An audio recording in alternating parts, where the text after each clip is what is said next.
Hello student, कैसे हैं आप लोग। उम्मीद करते हैं बहुत अच्छे होंगे। तो आज मैं आशीष आपके लिए फिर से न्यू क्वेश्चन लेके हाजिर हुआ हूं, जो कि आपके अपकमिंग एग्जाम में आने के बहुत ज्यादा चांसेस हैं। इस टाइप के सेम क्वेश्चन पहले भी कई एग्जाम में आपके पास पूछे जा चुके हैं, तो सेम फिर से यहाँ पे इसी टाइप के क्वेश्चन आने के चांसेस हमेशा बनते हैं, क्योंकि मोस्ट एक्सपेक्टेड हर बारी कुछ ऐसा ही आता है। तो चलिए हम स्टार्ट करते हैं कि किस तरीके से मैं लो से लेके टॉप तक आपको यहाँ पे लेके जाऊंगा। तो सबसे पहले अगर मैं बात करता हूँ, फर्स्ट क्वेश्चन आप लोग देखते हैं, you can start Microsoft word by using dash button. अब आप लोगों को ये क्वेश्चन लग रहा होगा सर ये तो हमें पता ही है कि जी सबसे पहले हम लोगों को क्या करना होता है, स्टार्ट पे जाना होता है और कंप्यूटर जो है आपका एमएस वर्ड ओपन कर देता है। बट ये बच्चा बेसिक से लेकर एडवांस लेवल तक मैं सारे के सारे क्वेश्चन यहाँ पे कवर करूंगा। तो आपसे पूछा गया था कि एमएस वर्ड को स्टार्ट कैसे करते हैं, न्यू से, स्टार्ट से, प्रोग्राम से, कंट्रोल पैनल से। देखो कंट्रोल पैनल कभी आंसर नहीं बनेगा, क्योंकि कंट्रोल पैनल में तो पूरा का पूरा सॉफ्टवेयर जितने भी होते हैं उसके बारे में बता देता है, हार्डवेयर की कॉन्फ़िगरेशन के बारे में बता देता है। प्रोग्राम का तो इसमें कोई लिंक ही नहीं है, न्यू का भी अपने आप में कोई कॉन्सेप्ट यहाँ पे है नहीं। तो यहाँ पे जो कॉन्सेप्ट आ रहा है वो किससे है, स्टार्ट अगर हम करेंगे तो स्टार्ट से क्या है, न्यू। आपके पास कोई भी एमएस वर्ड हम लोग यहाँ पे ओपन कर सकते हैं। अब देखिए कोई क्वेश्चन अगर आपको नहीं आता तो भाई कटिंग मेथड से भी लगाया जा सकता है, थोड़ा सा उसे देखना पड़ेगा, ठीक है। चलिए नेक्स्ट क्वेश्चन की अगर बात करता हूं, आगे देखिए, MS word and example of. अब आपको ये क्वेश्चन जो है लग तो बड़ा आसान रहा है, पर ये समझना पड़ेगा कि एग्जाम्पल किसका है, एन ऑपरेटिंग सिस्टम का, प्रोसेसिंग डिवाइस का, एप्लीकेशन सॉफ्टवेयर का, या फिर इनपुट डिवाइस का। पहली बात, इनपुट डिवाइस तो अपने आप में कुछ है नहीं, विंडो ऑपरेटिंग सिस्टम भी अपने आप में है नहीं, अब प्रोसेसिंग डिवाइस और आपके पास एप्लीकेशन सॉफ्टवेयर, ठीक है। प्रोसेसिंग डिवाइस तो नहीं है ना। ये जो है अपने आप में MS Word is not an a device, device तो है ही नहीं, तो अपने आप में ये भी कैंसिल हो गया। छोटे छोटे वर्ड्स जो होते हैं उनके थ्रू आप लोग चीजों को समझ सकते हैं। तो ये क्या है, एप्लीकेशन सॉफ्टवेयर। और आपको पता है कि सॉफ्टवेयर जो होते हैं वो कितने टाइप के होते हैं, तीन टाइप के होते हैं। पहला होता है सिस्टम, दूसरा होता है एप्लीकेशन, और तीसरा होता है यूटिलिटी। अगर सिस्टम की बात करूं तो ऐसे सारे के सारे सॉफ्टवेयर जिनको डिलीट करने पे खुद की जिनको डिलीट करने पे बाकी अनदर सॉफ्टवेयर की वर्किंग के ऊपर इफेक्ट पड़ता है। और एप्लीकेशन का मतलब होता है जो अपनी प्रॉपर्टी डिलीट करते हैं। और यूटिलिटी का मतलब कि आपके सिस्टम को बूस्ट अप करना। जैसे यूटिलिटी का एग्जांपल है आपके पास टेराकोपी, आपके पास एमएस जो आप यूज करते हैं वायरस को डिटेक्ट करने के लिए, अगर मैं बात करता हूँ अबास्ट एंटीवायरस, तो वो आपके सिस्टम की स्पीड को बढ़ाते हैं। अब अगर ये एप्लीकेशन जो है किसमें है, एमएस वर्ड में, अगर एमएस वर्ड को डिलीट कर दोगे तो खुद की प्रॉपर्टी डिलीट होगी ना, कुछ कुछ और का तो कोई नुकसान नहीं होगा। और सिस्टम का मतलब होता है कि अपनी प्रॉपर्टी मतलब किसी और को भी इफेक्ट करे। जैसे मैं आपके सिस्टम से विंडोज को डिलीट कर दूं तो कोई काम नहीं कर पाएंगे, वो सारा इसमें आएगा, ठीक है। चलिए नेक्स्ट क्वेश्चन देखते हैं।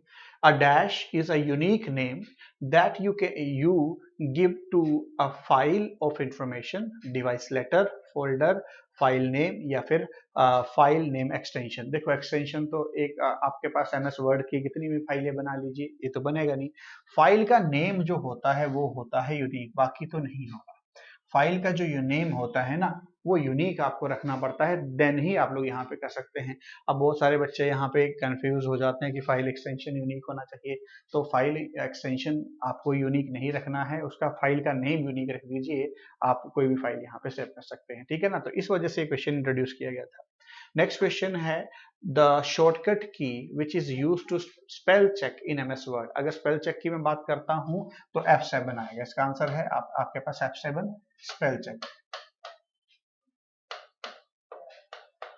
ठीक है। और F1 किसके लिए होता है, आंसर ये तो नहीं है पर फिर भी आप देख लीजिए, ये होता है हेल्प के लिए, ठीक है। ये किसके लिए होता है, रीनेम के लिए। कोई भी फाइल आप सिलेक्ट करिए, उसको रीनेम करने के लिए F2 दबाइए, ठीक है। तो यहाँ पे इसका कोई यूजेज नहीं है, तो आपके पास ये आंसर क्या बनेगा, आपके पास F7, ठीक है ना। चलिए नेक्स्ट क्वेश्चन की बात करता हूं। Meaningful file name help in easy file. अगर कोई आपने मीनिंगफुल नेम रखा है किसी फाइल का तो उसका फायदा क्या है, स्टोरिंग का, एसेसिंग का, आइडेंटिफिकेशन या फिर आपके पास प्रिंटिंग का। अब बहुत से बच्चे देखो स्टोर करना तो आपको पता है और प्रिंट करना तो ये दोनों तो आंसर बन नहीं रहे हैं। आइडेंटिफिकेशन और असेसिंग में आप लोग कंफ्यूज होते हैं।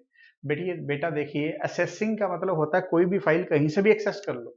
हमें आइडेंटिफिकेशन करने में बहुत ज्यादा आसानी होती है, इसलिए हम लोग यूनिक नाम देते हैं, ना कि एक्सेस करने के लिए। फाइल तो कहीं पे भी पड़ी है, वहां से एक्सेस तो कर ही सकते हैं, एक्सेस करने में नहीं होती है। आइडेंटिफिकेशन पहचानने में हमें बहुत फायदा मिलता है, इस वजह से हम ये करते हैं। ठीक है, तो होपफुली बात क्लियर है, आइडेंटिफिकेशन। नेक्स्ट क्वेश्चन है, what menu is selected to print file tool specially none of this. तो अगर मैं बात करता हूं टूल में नहीं मिलेगा, स्पेशल कुछ में नहीं मिलेगा, ये मिलता है फाइल्स में। तो answer is A option, files. ये छोटी छोटी सी चीजें पर बहुत इंपॉर्टेंट चीजें होती जो कि आपको पता होनी चाहिए। नेक्स्ट क्वेश्चन की बात करता हूं, which of the following allow you to print. अगर रिबन, मॉनिटर या गो नाउ या फिर कंट्रोल प्लस बी। रिबन ना ऊपर अपने आप में जहां पे सारे के सारे सॉफ्टवेयर दिए होते हैं कि ये यहाँ पे है फाइल, मेन्यू, न्यू, ठीक है ना, पेज लेआउट, वो यहाँ पे, तो उसको बोलते हैं रिबन। मॉनिटर तो आउटपुट डिवाइस है, गो नाउ तो कुछ होता ही नहीं है, कंट्रोल प्लस पी का मतलब है प्रिंट की कमांड अगर आप देंगे तो किसी भी चीज को आप लोग क्या कर सकते हैं, यहाँ पे प्रिंट कर सकते हैं। नेक्स्ट क्वेश्चन की बात करता हूं, which among of the following is not a valid version of MS office. अब ये पूछा है साफ तौर पे, not valid version of MS office. अगर बात करता हूं 2010 वैलिड वर्जन है, आपके पास 2007 वैलिड वर्जन है, 2013 वैलिड वर्जन है, पर ऑफिस बीस्टा, एक्चुअल में बीस्टा इज एन ए विंडो। तो अगर ये तो तीनों वैलिड है, पर आंसर ये बनेगा, आंसर क्या बनेगा, ऑफिस बीस्टा। ऑफिस तो इसमें तो कोई वर्ड का मीनिंग नहीं है, विस्टा अपने आप में क्या है, एक विंडोज है। ये क्या थी, आपके आपके विंडो थी, जैसे विंडो 7 थी, विंडो एक्सपी थी, विंडो 8 है। तो आपको पता चला कि 7 है, 10 था, 13 था, ये आपके पास है, 16 भी है, ठीक है। बट दो बीस्टा ऑफिस कुछ नहीं होता है, तो इस वजह से ये क्या है, इन सबसे अलग है, ठीक है। तो होपफुली बात क्लियर है। चलिए नेक्स्ट क्वेश्चन की बात करता हूं, अगला क्या है, to insert a hyperlink in a Word document shortcut. अब हाइपरलिंक का पहले मतलब क्या होता है, हाइपरलिंक का मतलब होता है, इसके दो मतलब है कि आपके पास, आपने देखा होगा जब भी यूट्यूब पे या आप विकीपीडिया पे सर्च करते हैं तो कोई वर्ड लिखा है, उसके नीचे ब्लू कलर की लाइन बनी हुई है, उसके ऊपर क्लिक करते हैं या तो वहां पे एक पेज ओपन हो जाता है, या तो क्लिक करते ही नया पेज ओपन हो जाता है, या उसी के ऊपर नया क्लिक आपके पास खोल देता है। तो हाइपरलिंक का मतलब होता है किसी नेक्स्ट पेज का एड्रेस स्टोर करना, या अपना ही एड्रेस उसी पेज पे क्या करना जाए, स्टोर किया जाए। ये प्रोग्रामर के ऊपर होता है कि वो कैसे उसको वहां पे दिखा रहा है, ठीक है ना।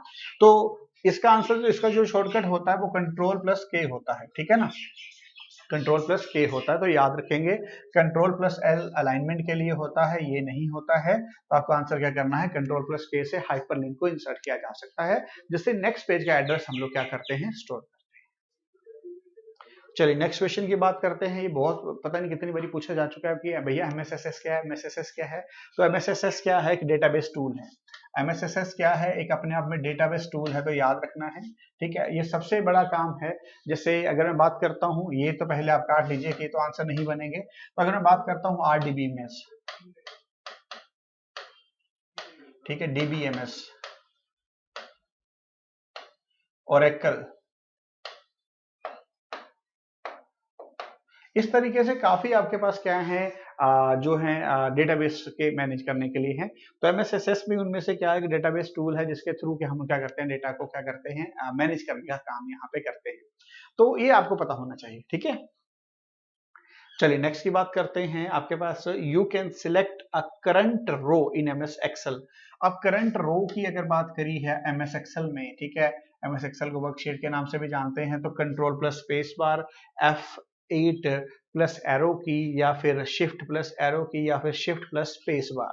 तो इसका आंसर आएगा शिफ्ट प्लस स्पेस बार दबाएंगे तो पूरा का पूरा रो आपके पास जो होता है, जहां पे आपका होगा वो पूरा का पूरा रो क्या हो जाएगा, सिलेक्ट हो जाएगा। ये पेपर में बहुत ज्यादा इंपॉर्टेंट है, इस टाइप के क्वेश्चन अब पूछे जाते हैं आप लोगों से, ठीक है ना, तो ये पता होना चाहिए आप लोगों को।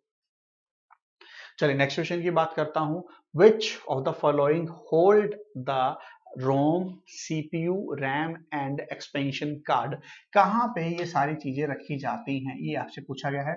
हार्ड डिस्क पे, फ्लॉपी डिस्क पे, मदरबोर्ड पे, या नन ऑफ अबव। तो आपको पता है ये सारा का सारा किस पे हैंडल किया जाता है, मदरबोर्ड पे ये सारी चीजें रखी जाती हैं।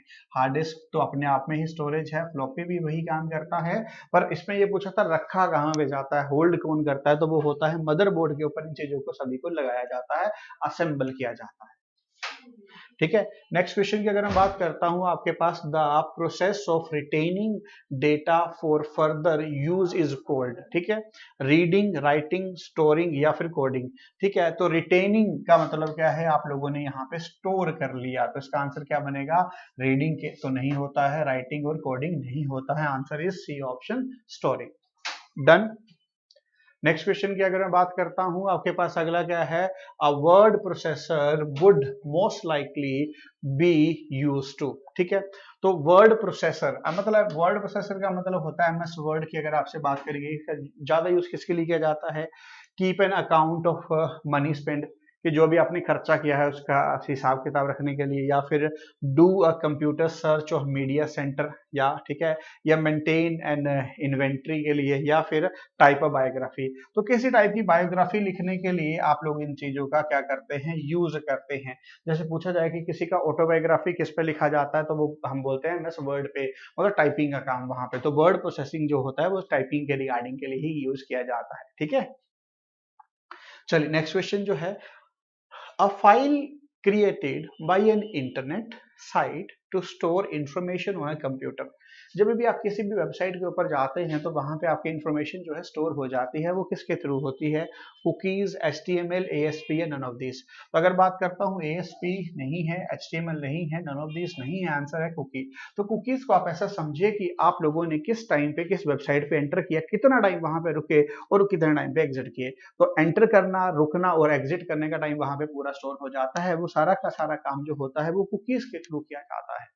ठीक है ना, जैसे फेसबुक पे आपने कितने बजे एंटर किया और कितने बजे लीव किया, पूरा टाइम वहां पे रहेगा। ठीक है, ये कुकीज का काम होता है। चलिए नेक्स्ट क्वेश्चन की बात करता हूं, example of non numeric data is, तो अकाउंट नंबर तो न्यूमेरिक डेटा है, एग्जाम स्कोर न्यूमेरिक डेटा है, और बैंक बैलेंस ये भी एक न्यूमेरिक डेटा है। ठीक है, अगर मैं बात करता हूं तो answer is D option, none of above. ठीक है, नेक्स्ट क्वेश्चन की बात करते हैं, लिनक्स। लिनक्स क्या है, एक ग्राफिक सिस्टम है, ऑपरेटिंग सिस्टम है, ड्राइंग सिस्टम है, या फिर प्रोसेसिंग सिस्टम। तो Linux is an operating system. ठीक है, तो Linux is an operating system, तो ये आपके पास ठीक है जी।